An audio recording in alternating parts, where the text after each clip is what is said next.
Hey everyone, and welcome back. You know how we love to dig into fascinating true stories? Oh, And this time we've got a real we gem. do. We do. I've been so excited to talk about this I know, one. right?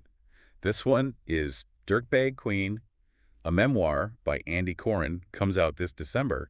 And guys, let me tell you, it is wild. It is so good. Yeah, and I think what's so cool about this one is it's this really intimate look at his mother, Renee. Renay. Yeah, bold brash. Yeah, And like the book says, a chain-smoking, bowling-loving bookworm. absolutely. And I think what really grabbed my attention was the way he describes her nicknames for her sons. Oh my gosh. Like, there are some, I can't even repeat, but trust me, they Yeah. are creative, There's something else, to say the least. to the very least. I mean, it kind of makes you wonder, right, about their Yeah. relationship. What kind of mom calls her kid Jew boy or asshole? Right, exactly. Yeah. But the thing is, like, he clearly adores her. Yeah, and you can tell she loved them fiercely, Yeah. but in her In own her own way. unconventional way. Totally. Yeah. So, okay.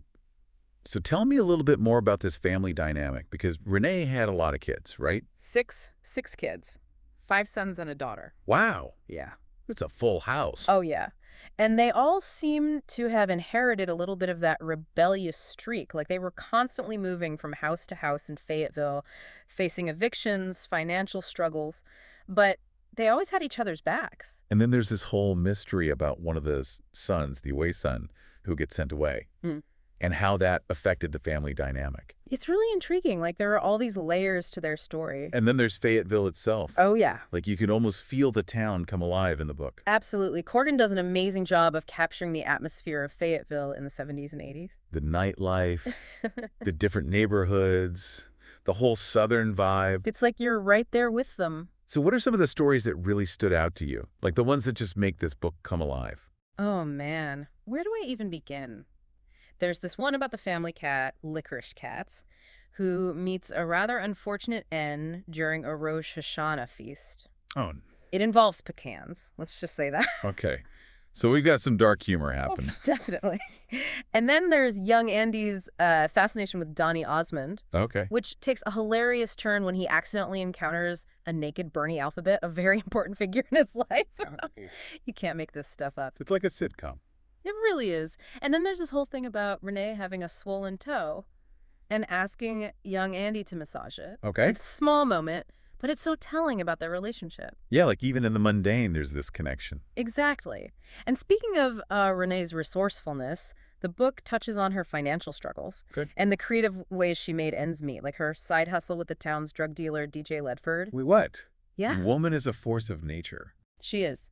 And there are also these moments of tenderness, like when Andy starts writing butt poetry and Renee is incredibly proud of his very unconventional talents. Okay, now I have to know more about the butt poetry. Oh, trust me, you do.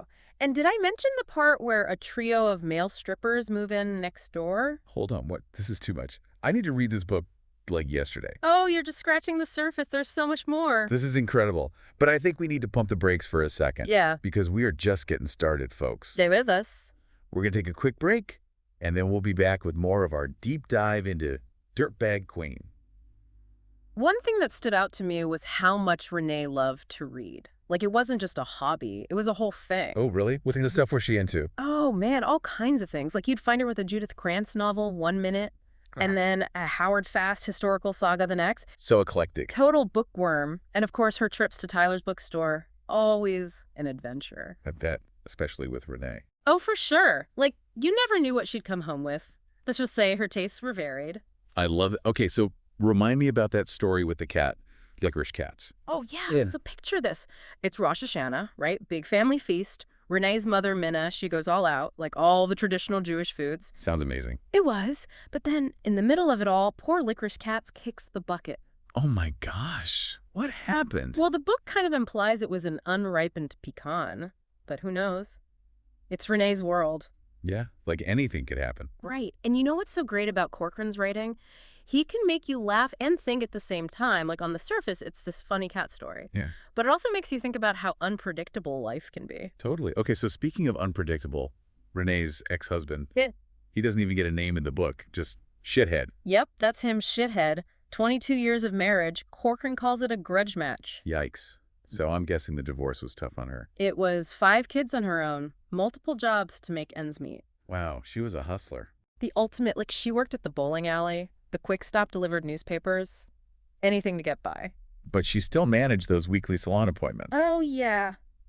Always gonna have those nails done, right? Priorities. It's like those trips to the salon were her way of staying sane, No. you know, in the midst of all the chaos. Totally. Yeah.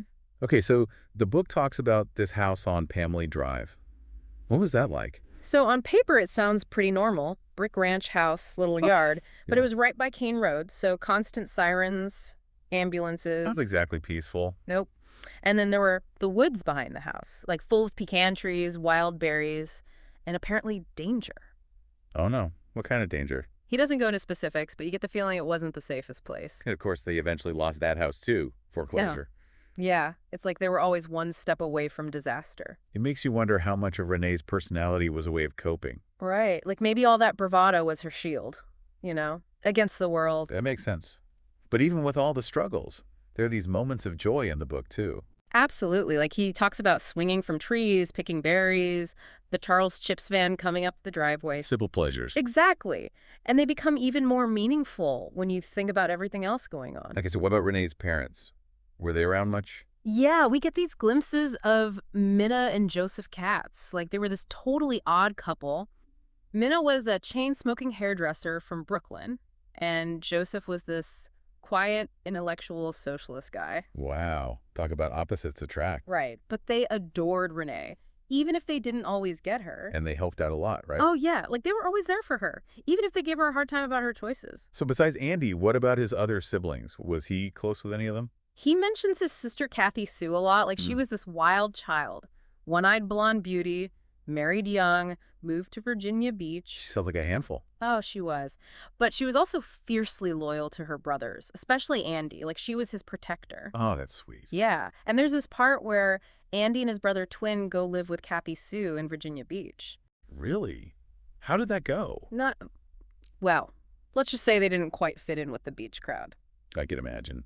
And to make matters worse, Andy gets caught stealing dolls from a Rose's department store. And the cops get involved. Like, talk about a vacation gone wrong. Oh, no. It's a mess. And I think it makes Andy realize that maybe home isn't so bad after all. Right. Like maybe the chaos of Fayetteville was actually kind of comforting. Yeah, exactly. Okay, so remember how Renay had that side hustle with the bongs and stuff? Oh, yeah. That was classic. Well, apparently she also became a grift consultant for a gas station attendant named Rabbi. Wait, what? And Rabbi was actually her oldest son. You're kidding? Nope. So basically, Renay was advising her son on how to run this shady business. This family, I swear, like they're always up to something. It's never boring. That's for sure. Okay, so one last thing before we move on. Remember that scene where young Andy walks in on Bernie Alphabet naked? Oh, yeah. How could I forget? That seems like a pretty important moment in the book. It is. It's kind of a turning point for Andy. Like, he starts to question things about himself. You know, it's funny how these seemingly small moments can have such a big impact. It's true. And I think that's what makes this book so relatable. Like, we've all had those experiences that shape who we are, even if they seem insignificant at the time. I'm so ready to hear what happens next. Like, I need to know how this all plays out. Well, you're in luck because we are diving right back into the world of Dirtbag Queen after a quick break.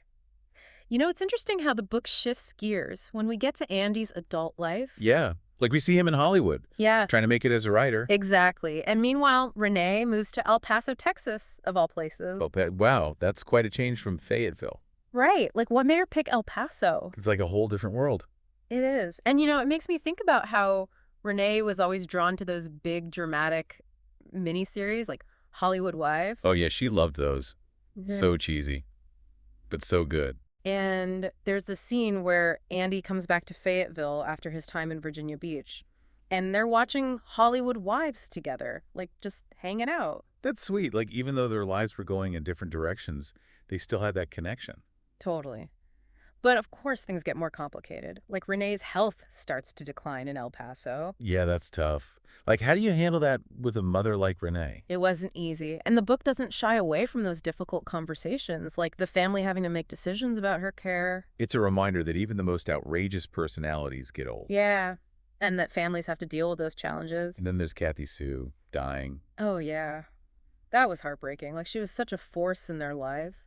What was it like for the family? It's rough. Like, they all gather in Richmond for the funeral, and you can feel the tension. Grief can bring up a lot of stuff. It does. And then on top of everything else, Bonus comes back. The away son, right? Yep. After all those years. So now the whole family is back together. Well, almost. But it's complicated. Like, there's a Well, lot of baggage. years of it. And you know, it's interesting how, even though they're all dealing with their own issues, they still come together for Renay. Like, that family bond is unbreakable. It really is. So how does it all end? Well, Andy ends up rushing to El Paso to be with Renay in the hospital. That must have been hard. It was. And there's this really touching detail where he tries to make her hospital room feel more like home. Oh, Yeah, like he replaces the fluorescent lights with lamps and candles. that's so sweet. And eventually Renay passes away, surrounded by her sons. It sounds like a peaceful ending. It was. And you know what I loved?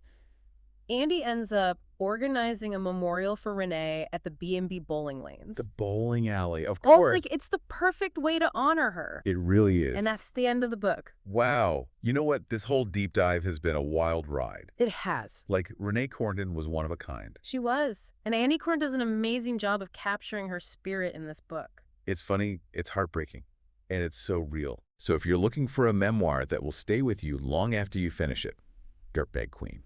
Yeah, highly recommend it. Well, that's it for this deep dive, folks. We'll be back soon with another fascinating story. But until then, keep exploring. And remember, sometimes the most unexpected journeys lead to the most incredible discoveries.